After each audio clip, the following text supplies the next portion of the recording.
Bismillahirrahmanirrahim. Uhayyikum bitahiyatil Islam, bitahiyatil mubarakah, bitahiyatil ahlil jannah. Assalamualaikum warahmatullahi wabarakatuh. Innal hamdalillahi nahmaduhu wa nasta'inuhu wa nastaghfiruhu wa na'udzu billahi min syururi anfusina wa min sayyiati a'malina may yahdihillahu fala mudhillalah wa may yudlilhu fala hadiyalah.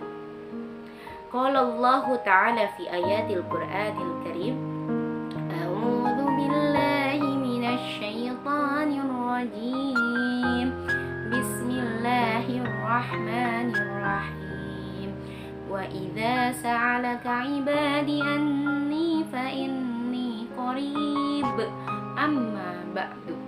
Pertama-tama dan yang paling utama, marilah kita panjatkan puji serta syukur kita kehadirat Allah Subhanahu wa Ta'ala yang telah memberikan kita banyak begitu nikmat.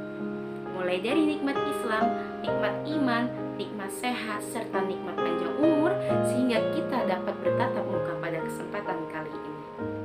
Salawat serta salam tak lupa tercurah limpahkan kepada Nabi besar kita, yakni Habibana wa Nabiyana Muhammad Sallallahu Alaihi Wasallam, yang telah membawa kita dari zaman gelap gulita hingga zaman terang benderang seperti saat ini.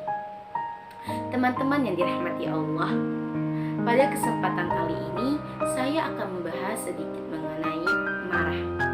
Siapa di sini yang pernah mengalami marah? Atau siapa di sini yang pernah menyaksikan di depan mata kita bahwasanya banyak sekali orang-orang yang mengalami marah dan bahkan sampai tidak dapat mengendalikan amarahnya? Teman-teman yang dirahmati Allah, judul besar kita kali ini yakni Atasi Marahmu Maka Bagimu Syurga. Semua dari kita pasti pernah mengalami marah, termasuk diri saya pribadi pun pernah mengalami marah. Namun setiap orang mempunyai reaksi marah yang berbeda-beda. Ada yang dia ketika marah sampai bergetar, ada bahkan yang tingkat marahnya sudah tinggi, bisa sampai mukanya memerah, matanya melotot, suaranya melengking tinggi, dan bahkan ada yang sampai tidak bisa berkata-kata lagi. Teman-teman yang dirahmati Allah, jadi cara marah setiap orang itu berbeda-beda. Namun yang jelasnya marah itu adalah gejolaknya darah dalam hati kita karena untuk menolak gangguan dari luar, atau karena ingin balas dendam terhadap orang yang memberikan gangguan itu kepada diri kita. Itulah definisi marah. Namun hati-hatilah dengan marah ini. Karena apa? Karena marah ini adalah kobaran api dari syaitan atau bisikan dari syaitan untuk merusak agama dan bahkan diri mereka ataupun diri kita. Mengapa demikian? Karena ketika kita marah atau ketika kita tidak dapat mengendalikan amarah tersebut, nantinya banyak sekali hal-hal buruk yang terjadi setelah marah tersebut.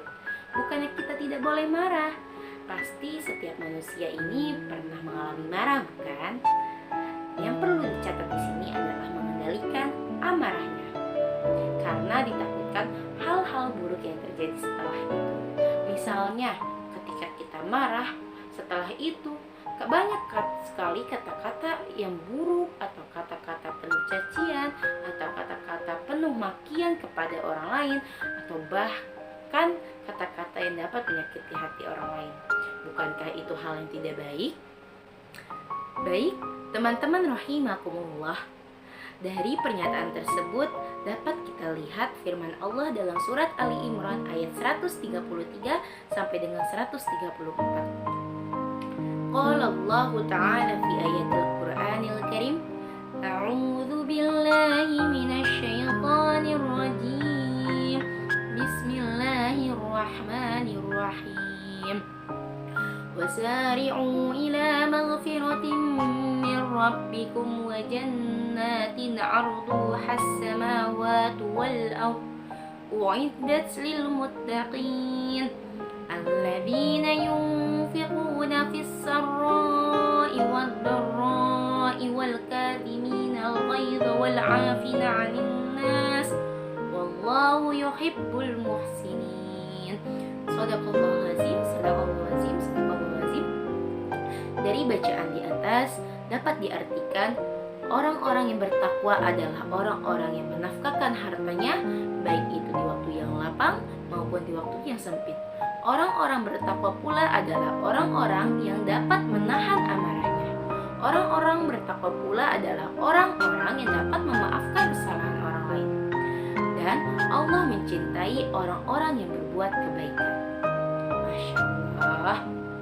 Dari perkataan tersebut, dari makna ayat tersebut, dapat kita simpulkan bahwasannya ciri orang bertakwa salah satunya adalah menahan amarahnya.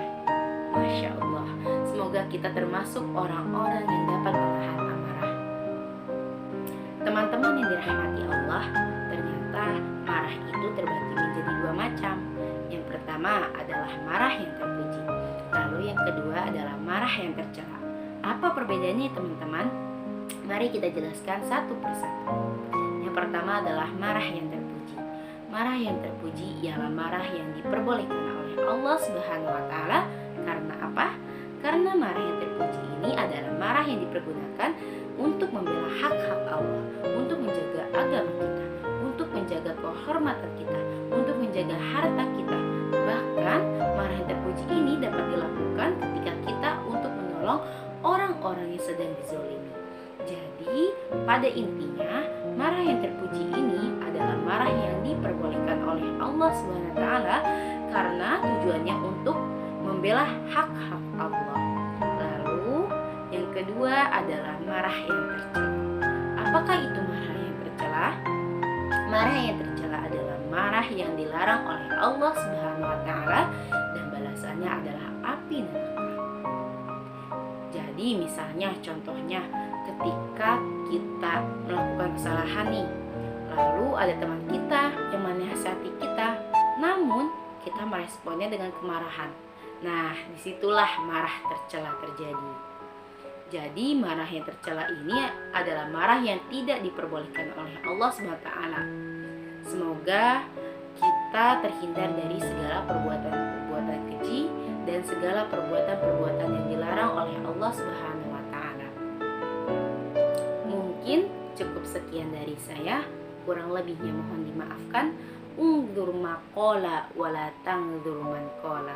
Wabillahi taufiq wa hidayah wa ridho wa inayah. Wassalamualaikum warahmatullahi wabarakatuh.